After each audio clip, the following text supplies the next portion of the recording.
What's up, everybody? I wanted to talk to you a little bit tonight about something that I have been struggling with, and I think a lot of people around me, we tend to have a very similar conversation when it comes to how do we achieve these big goals and the things that we want to accomplish and have in our life. And more times than not, it comes down to people saying that, and even me saying, I don't have enough time. There's just not enough time in the day. And it's something that we all, I think, struggle with, is finding time to work towards our goals and our dreams and our aspirations and the life that we ultimately desire. Well, I've my girlfriend came home the other day with an activity that I'm going to steal from her professor.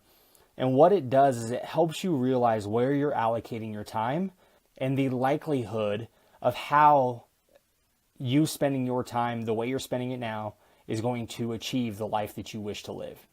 Let me tell you, if I keep living my life the way that I have been, my goals will basically just remain dreams, and they're never going to come to fruition. They're never going to manifest.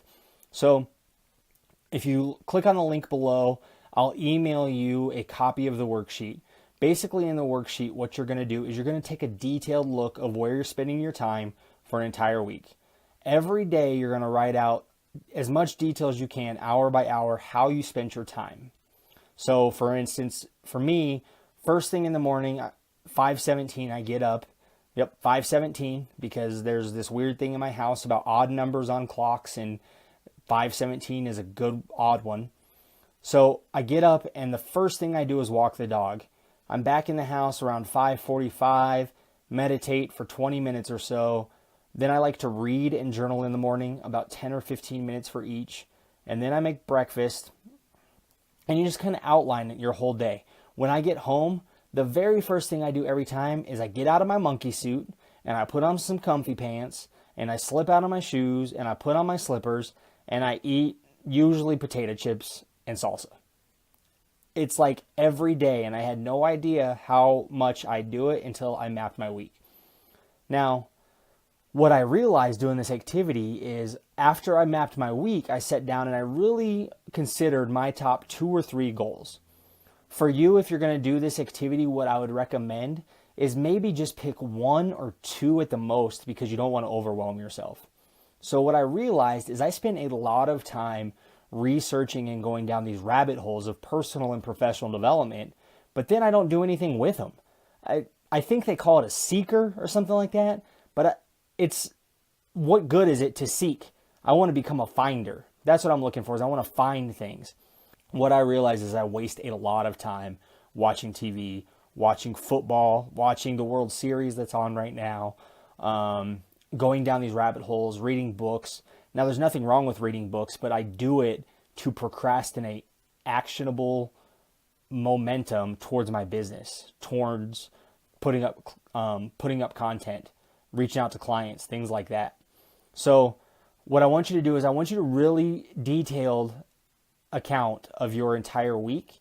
And then what you're going to do is at the bottom, you're going to write out 1 or 2 of your biggest goals. They could be health goals, they could be relationship goals, financial goals, business goals. It doesn't matter, whatever. Just write them down. And then you're going to use a different color highlighter for each of them. So if goal 1 is a fitness goal, you're going to go back through your week and highlight in that yellow highlighter everything that ties to your fitness goal. And then if your second goal is a financial goal, you go through with let's say a blue highlighter, and you highlight everything blue that ties to your financial goal. What I realized is there was not much color on my week, even with 3 goals. So this is a real big eye-opener for me, and I want to thank my girlfriend and her tuition for tying all this together, because it really put into perspective where my time's being spent. And I think it's a great tool for you to take a look at where you're allocating your time, where can you be better at achieving your goals, or you know what, if you actually find out that there's no color on your week and you start to think about it, and maybe it's because that goal really isn't that important to you, you just have that as a goal because you're supposed to. It's a good opportunity to really sit down and think about why your goals are there. So contemplate that. If you're not putting any action towards your goal or towards this thing that you want to achieve, maybe it's the wrong thing to be striving towards. Maybe you're not motivated because it just doesn't fit for you. Maybe it's the culture or what you're supposed to do because your friends do it or whatever. So, anyways, enough about me rambling on. I just want to give you the opportunity to take a look at your week.